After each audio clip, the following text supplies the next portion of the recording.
Hello বন্ধুরা, শাকিব খানের cinema তো আমরা সবাই দেখি। তবে আমরা কি জানি শাকিব খান তার কোন সিনেমার জন্য কত টাকা পারিশ্রমিক নিয়েছে?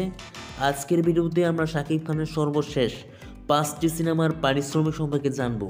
তো আমাদের লিস্টের নাম্বার 1-এ রয়েছে শাকিব খানের প্রিয়তমা সিনেমাটি। এই সিনেমাটির বাজেট ছিল 4 কোটি টাকা, সিনেমাটি আয় করেছে 44 কোটি টাকা। এর জন্য শাকিব খান তার পারিশ্রমিক নিয়েছে প্রায় 1 কোটি টাকা। এরপর আমাদের লিস্টে 2 নম্বরে রয়েছে শাকিব খানের দরদ সিনেমাটি। এই সিনেমাটির বাজেট ছিল 6 থেকে 7 কোটি টাকা, সিনেমাটি আয় করেছিল প্রায় 15 কোটি টাকা। এর জন্য শাকিব খান তার পারিশ্রমিক নিয়েছে 80 থেকে 90 লক্ষ টাকা। এরপর আমাদের লিস্টে 3 নম্বরে রয়েছে শাকিব খানের রাজকুমার সিনেমাটি।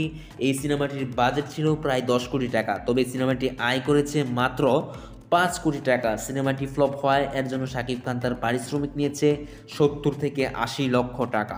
এরপর আমাদের লিস্টের 4 নম্বরে রয়েছে শাকিব খানের তুফান সিনেমাটি। তবে এই সিনেমাটির বাজেট ছিল 8 থেকে 10 কোটি টাকা, সিনেমাটি আয় করেছিল 56 কোটি টাকা। এর জন্য শাকিব খান তার পারিশ্রমিক নিয়েছে প্রায় 1 কোটি টাকার ওপরে।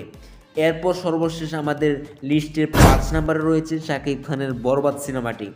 এই সিনেমাটির বাজেট ছিল 15 থেকে 18 কোটি টাকা। এই সিনেমাটি থেকে আয় করেছে প্রায় সর্বোচ্চ রেকর্ড 75 কোটি টাকা। এর জন্য শাকিব খান তার পারিশ্রমিক নিয়েছে সর্বরেকর্ড 1 কোটি 50 লক্ষ টাকা।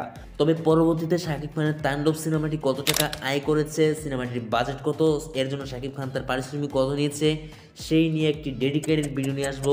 তাই পরবর্তীতে নতুন আপডেট পেতে আমাদের চ্যানেলটি সাবস্ক্রাইব করে রাখুন। ধন্যবাদ।